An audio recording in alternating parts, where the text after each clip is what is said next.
ప్రభు నామమున మీ అందరికీ మంచి శుక్రవారపు శుభాభివందనాలు తెలియచేస్తున్నాను. గడిచిన శుక్రవారం నుంచి దేవుడి తన ఉచితమైన కృపతో మరొక మంచి శుక్రవారాన్ని మన జీవితంలో అనుగ్రహించి ఆయన మంచి చేయటానికి మనకిచ్చిన అవకాశాన్ని బట్టి దేవునికి నిండైన వందనాలు చెల్లిస్తున్నాను. 6వ మాటగా మనం చదువుకున్న వాక్య భాగము, యేసు ఆ చిరక పుచ్చుకొని, మత్తయి యోహాను సువార్త 19వ అధ్యాయము 30వ వచనం, 29-30. చిరకతో నిండి ఉన్న ఒక పాత్ర అక్కడ పెట్టి ఉండెను గనుక వారు ఒక స్పంజి చిరకతో నింపి హిస్సోపు పుడకకు తగిలించి ఆయన నోటికి అందించరి. యేసు ఆ చిరక పుచ్చుకొని సమాప్తమైనదని చెప్పి తల వంచి ఆత్మను అప్పగించాను. ఇక్కడ చదువుకున్న ఈ 2 వచనాలలో 6వ మాట సమాప్తమైనది. యేసు ఆ చిరక పుచ్చుకొని, ఆ చిరక ఏంటంటే అది యేసుక్రీస్తు మరి సిలువ మీద మరి ఆయన పడుతున్న శ్రమలలో అది ఒక భాగమై ఉన్నది. ఆయన సిలువలో అనేకమైన 7 మాటలు మాట్లాడాడు.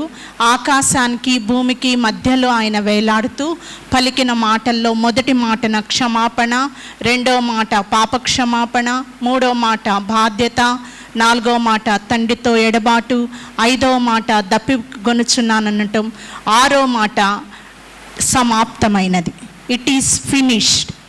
నేను సమాప్తం చేశాను. యేసు ప్రభు సిలువలో ఆయన మరి దేవుని యొక్క రక్షణ ప్రణాళికలో సృష్టి ఆరంభంలో వధించబడిన గొర్రెపిల్లగా, ఆయన ఏదైనా తోటలో వధించబడిన గొర్రెపిల్లగా ఆయన ప్రత్యక్షపరచబడ్డాడు. మరి ఈ యొక్క నూతన నిబంధన కాలంలో పస్కా పశువుగా వధించబడ్డాడు. ఏదైనా వనం నుండి మరి నాయన బెత్లెహేము వరకు జరిగిన ఆ యొక్క సిలువ మరి మార్గంలో మరి పాత నిబంధనలో మరి రక్షణ ప్రణాళిక అనేది ఒక నిగూఢంగా మరి యూదులకు మాత్రమే చెందిందిగా, యూదుల యొక్క కట్టడగా మరి దేవుడు వారికి మాత్రంగా ఉన్న ఆ యొక్క రక్షణ ప్రణాళిక మరి నూతన నిబంధనలో బెత్లెహేములో పశువుల శాలలో వినిపించింది. ఆయన పుట్టుకతో సర్వమానవాళికి రక్షణ ప్రాప్తించింది. అది అక్కడ నుంచి గెత్సెమనే తోటలో ఆయన మన కొరకు ప్రార్థించిన దాకా సాగింది. అక్కడ నుంచి అది కల్వరి కొండ వరకు వచ్చింది. ప్రపంచానికి నడుబడ్డున ఆ యొక్క కల్వరి కొండలో ఇశ్రాయేలు దేశంలో మరి దేవాతి దేవుని యొక్క కుమారుడిగా యేసుక్రీస్తు ఆ సిలువ మీద వేలాడుతున్న ఘట్టం అది మన కళ్ళ ముందు ఉండాలి.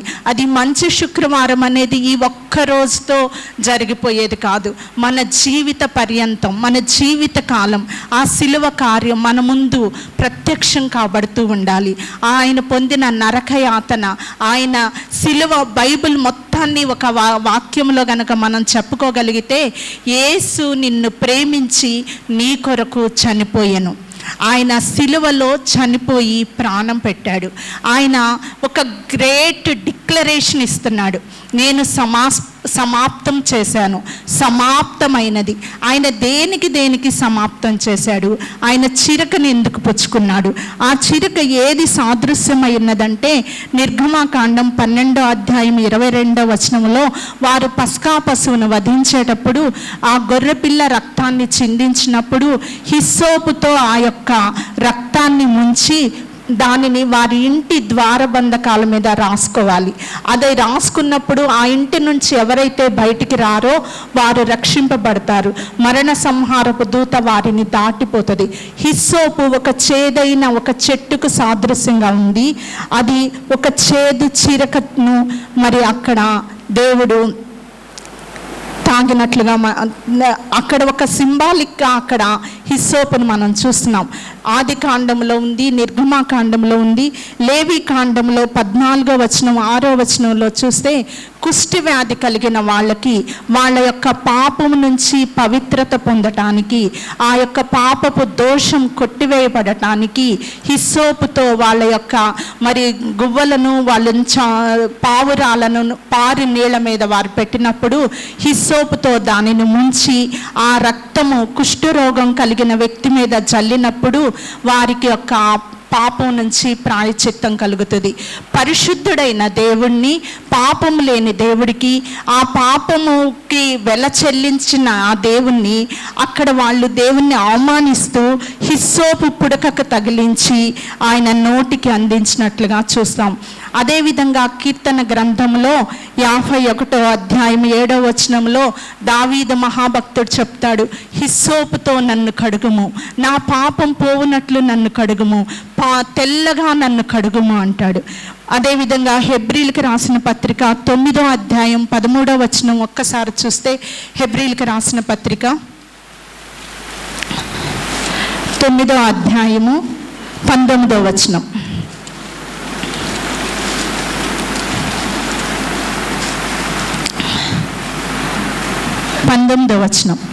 ఇందుచేత మొదటి నిబంధన కూడా రక్తం లేకుండా ప్రతిష్ఠింపబడలేదు. ధర్మశాస్త్ర ప్రకారం మోషే ప్రతి ఆజ్ఞను ప్రజలతో చెప్పిన తర్వాత ఆయన నీళ్లతోనూ రక్తవర్ణం గల గొర్రెబొచ్చతోనూ హిస్సోపుతోనూ కోడెల యొక్కయో మేకల యొక్కయో రక్తమును తీసుకొని దేవుడు మీ కొరకు విధించిన నిబంధన రక్తం ఇదే అని చెప్పుచు గ్రంథం మీదను ప్రజలందరి మీదను ప్రోక్షించెను. అదేవిధంగా గుడారం మీదను సేవా పాత్రలన్నిటి మీదను ఆ రక్తమును ప్రోక్షించెను. మరియు ధర్మశాస్త్ర ప్రకారము సమస్త వస్తువులను రక్తము చేత శుద్ధి చేయబడిననియు రక్తం చిందింపకుండా పాపక్షమాపణ కలగదనియు సామాన్యంగా చెప్పవచ్చును. ఇక్కడ రక్తం వధించబడిన మరి గొర్రెల రక్తము కోడెల రక్తాన్ని హిస్సోపుతో తీసుకొని ఆ సేవా పాత్రల మీద ప్రోక్షించడానికి, పాపాన్ని కడగటానికి హిస్సోపును వాళ్ళు ఉపయోగించినట్లుగా మనం చూస్తున్నాం. ఆ పాపము లేని వ్యక్తికి పాపాన్ని అంటగట్టి పాపాన్ని కడిగివేస్తున్నట్లు హిస్సోపుతో వాళ్ళు అక్కడ చేదు చిరక, అది ఒక సోర్ వైన్, అది తాగినప్పుడు వాళ్ళు మత్తులుగా అవి ఆ బాధ నుంచి విడుదల పొందుకోవటానికి, మరి అప్పుడు శ్రమ పడుతున్న ఈ యొక్క రోమా సైనికుల చేత హింసింపబడుతున్న వారికి, చనిపోతున్న వారికి ఆ బాధ తెలియకుండా ఉండటానికి ఆ కాలంలో అది ఇచ్చేవాళ్ళు. యేసు ప్రభు కూడా అది ఇచ్చి ఆయన బాధన నుంచి విడుదల పొందుకోవటానికి ఆయనకి ఆ యొక్క చేదు చిరకను త్రాగనిచ్చారు. సమాప్తమైనదని ఆయన అక్కడ చెప్తున్నాడు. ఆయన ఎవరితో చెప్తున్నాడు ఈ మాట?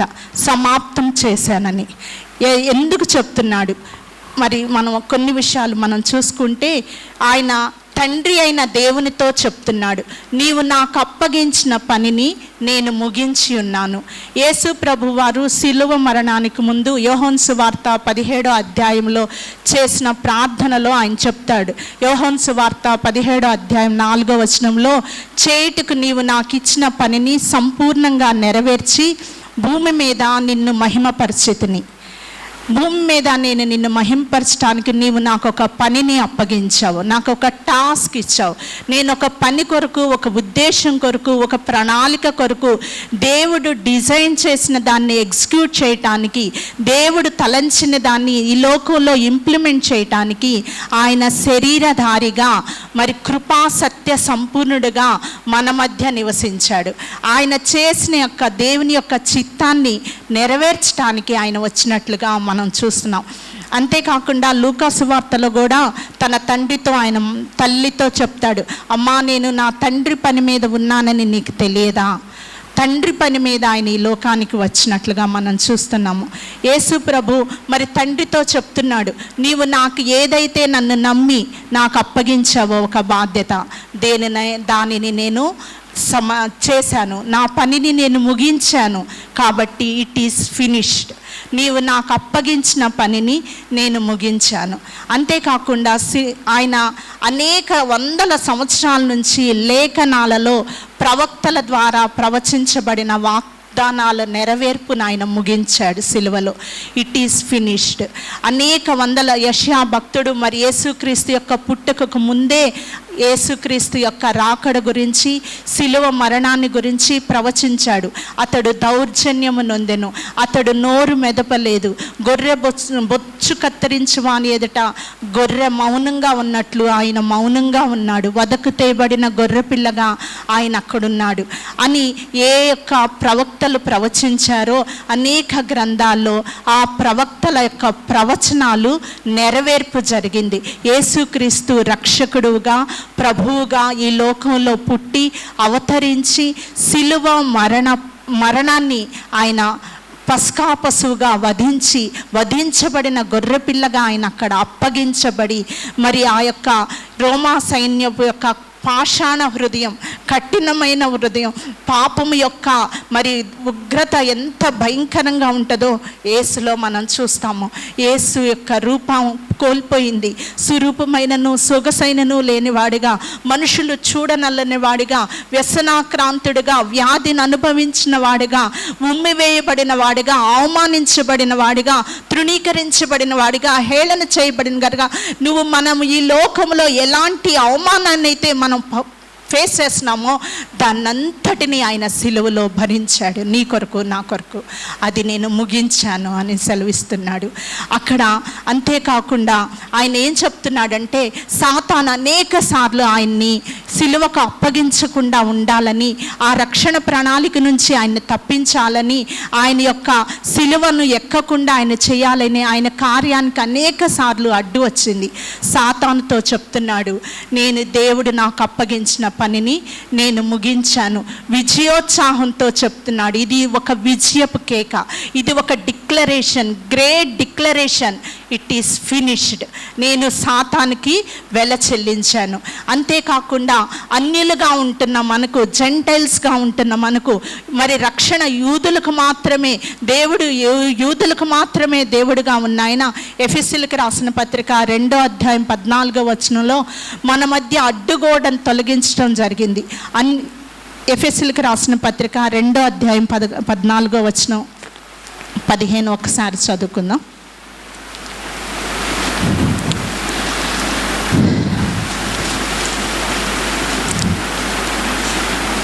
చదవండి తీసిన వాళ్ళు.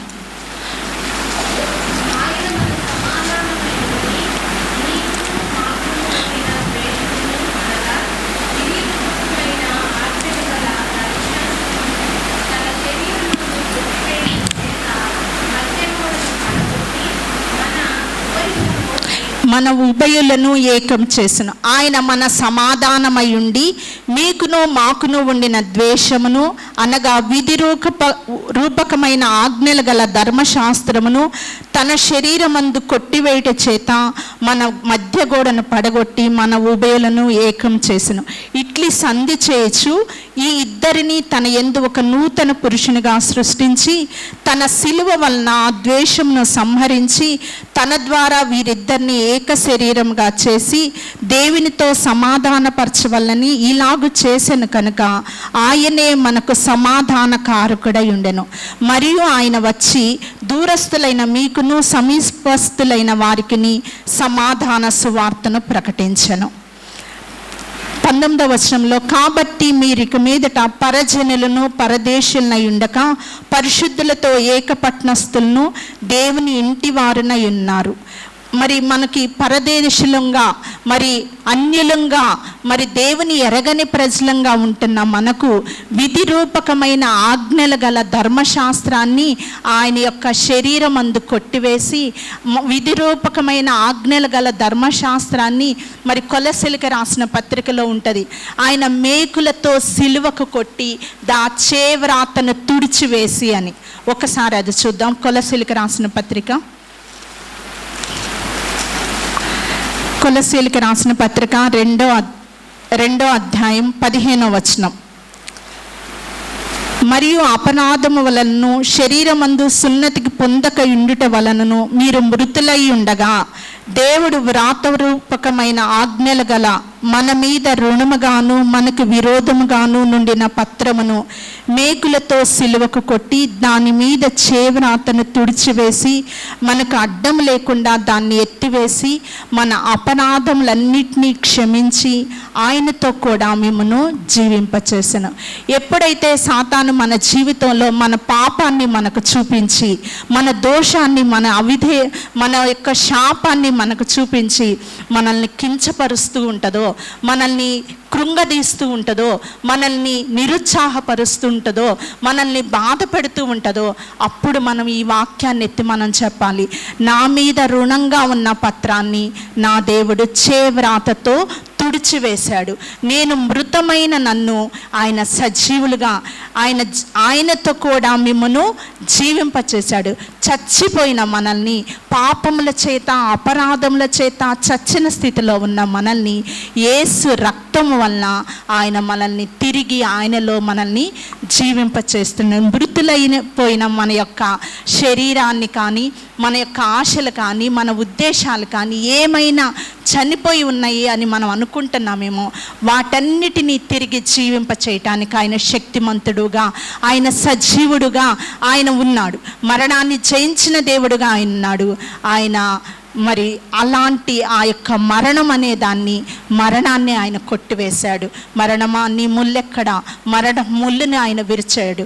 పాపం వలన వచ్చే జీతాన్ని ఆయన విరిచేసినట్లుగా మనం చూస్తున్నాం. అంతేకాకుండా ఆయన విక్టరీ ఓవర్ డెత్, పాపం మీద ఆయన అధికారాన్ని ఇచ్చాడు. రోమిలికి రాసిన పత్రిక 5వ అధ్యాయం 12వ వచనం చూస్తే ఒక్కసారి ఆయన, రోమిలికి రాసిన పత్రిక 5వ అధ్యాయం 12వ వచనం.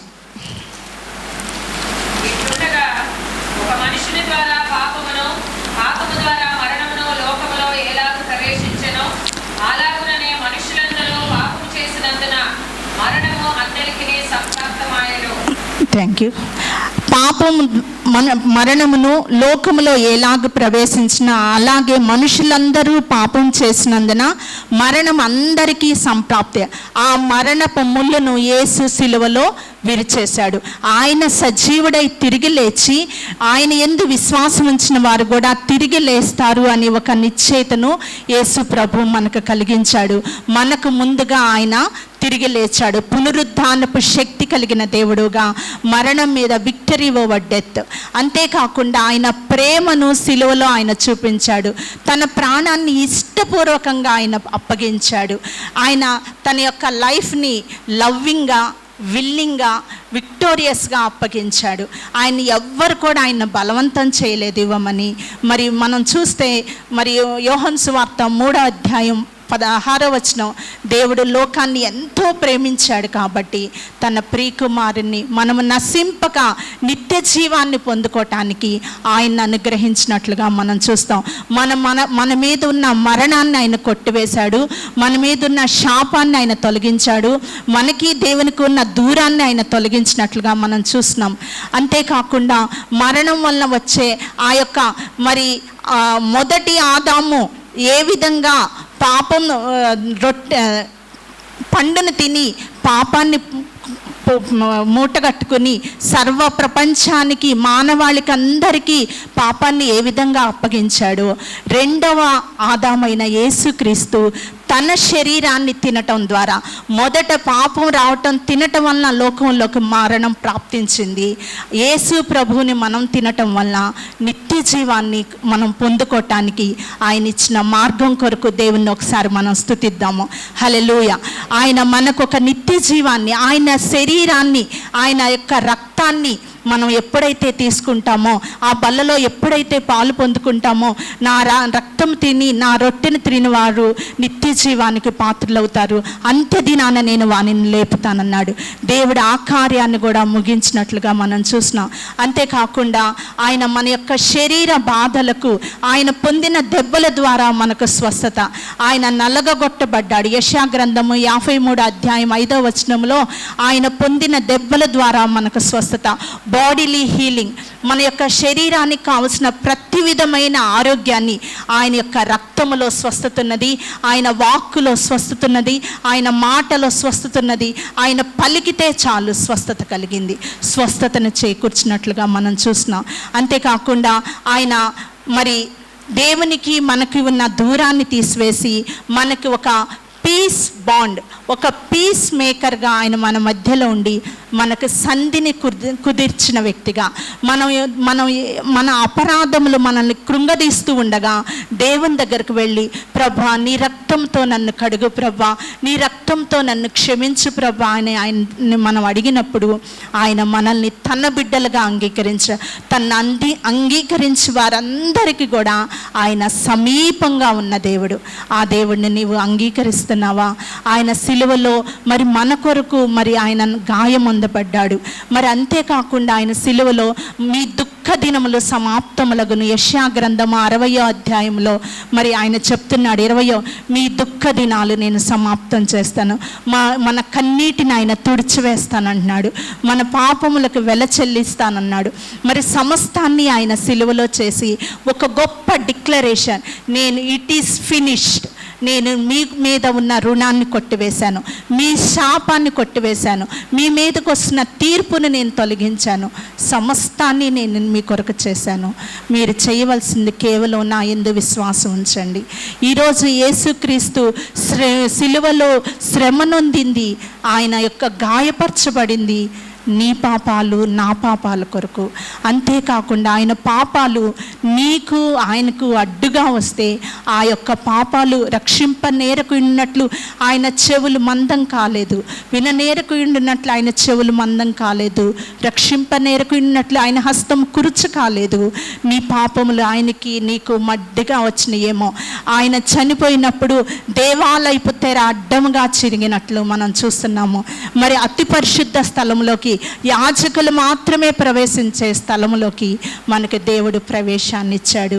మరి ధర్మశాస్త్రాన్ని, మరి ఆ యొక్క ఆజ్ఞలు కలిగిన ఆ కఠినమైన నియమాన్ని ఆయన తన శరీరమందు భరించాడు.